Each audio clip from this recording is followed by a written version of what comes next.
સુરત જિલ્લા પોલીસને મોટી સફળતા હાથ લાગી છે। ચકચારી બેંક લોકર ચોરીની ઘટનામાં સુરત જિલ્લા પોલીસે આખી ગેંગને ઝડપી પાડી છે। ચોરીને અંજામ આપ્યા બાદ ગેંગના સભ્યો ગુજરાત, દિલ્હી, પંજાબ સહિત બિહાર રાજ્યમાં ભાગી છૂટ્યા હતા।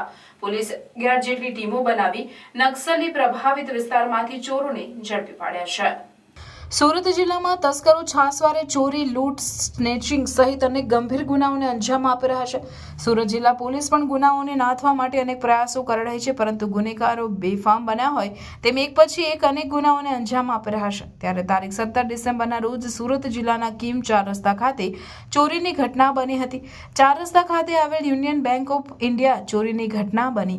બેંકની દિવાલમાં બાકોરું ઉપાડી ગ્રાહકોના લોકરો તોડી તેમજ ઘરેણાની ચોરી કરી તસ્કરોએ 76 પૈકી 6 જેટલા લોકર તોડ્યા હતા।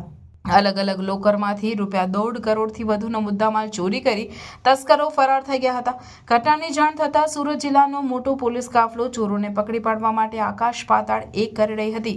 પોલીસ દ્વારા હ્યુમન ઇન્ટેલિજન્સ તેમજ સીસીટીવી ફૂટેજની મદદ લઈ રહ્યા હતા। ત્યારે સુરત જિલ્લા પોલીસને એક મહત્વની કડી હાથ લાગી હતી, જેમાં રાત્રિ દરમિયાન એક પિકઅપ ટેમ્પો પસાર થતો જણાય છે અને એ પિકઅપ ટેમ્પો ચોરોના કોલર સુધી પહોંચવા માટે પોલીસને મદદરૂપ સાબિત થાય છે। પોલીસે આસપાસના સીસીટીવીની ચકાસણી કરતા તેમાં એક શંકાસ્પદ પિકઅપ ટેમ્પો મળી આવે છે અને આ પિકઅપ ટેમ્પો માટે આ ગેંગના સભ્યો ઉતરીને બેંકની અંદર, બેંકની બહાર તેમજ જે દિવાલમાં બાકોરું પાડવાનું હતું આમ અલગ અલગ વહેંચાઈ જતા હોય છે અને ત્યારબાદ તેઓ ઘટનાને અંજામ આપે છે। પોલીસને બાતમી મળતા જ પોલીસે 11 જેટલી ટીમો બનાવી બિહાર, પંજાબ, દિલ્હી રવાના થઈ ગઈ હતી।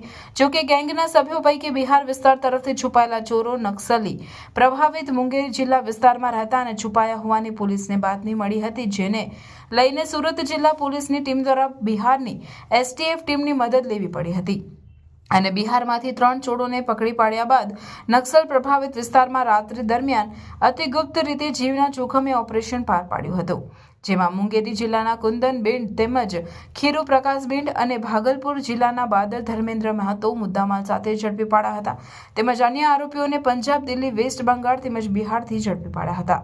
સુરત જિલ્લા પોલીસની અલગ અલગ ટીમોએ આરોપીઓને ઝડપી પાડ્યા હતા। બાદમાં ચોરીમાં 50% મુદ્દામાલ આરોપી પાસેથી રિકવર કરવામાં આવ્યો છે।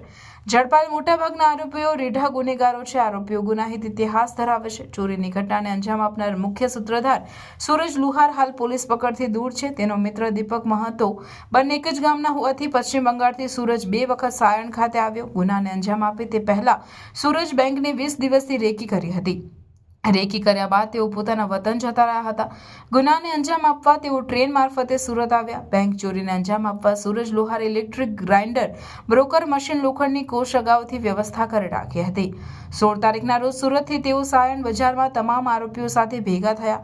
સૂરજ અને દીપકે રેકી કર્યા બાદ તેઓએ ગુનાને અંજામ આપવા માટે અન્ય આરોપીઓને દિશા સૂચનો કર્યા હતા અને ત્યારબાદ અન્ય ચોરોએ દિલ ધડક ચોરીની ઘટનાને અંજામ આપ્યો।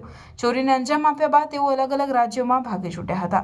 ચોરીના મુદ્દામાલ સાથે તેઓ સુરત ટ્રેન મારફતે દિલ્હી પહોંચ્યા અને ત્યાં મુદ્દામાલની ભાગ બટાઈ કરી તેઓ છૂટા પડી ગયા। પરંતુ ગુનેગારો હર હંમેશા એક વાત ભૂલી જતા હોય છે કે ગુનેગાર ગમે તેટલો શાતિર હોય, પરંતુ ગુનાને અંજામ આપવા માટે કંઈક ને કંઈક ચૂક રહી જતી હોય છે અથવા તો કંઈ પણ સુરાગ તેઓ છોડી જતા હોય છે। ત્યારે આવું જ કંઈક યુનિયન બેંકના ચોરી કરનારની ગેંગના આરોપીએ પણ કર્યું।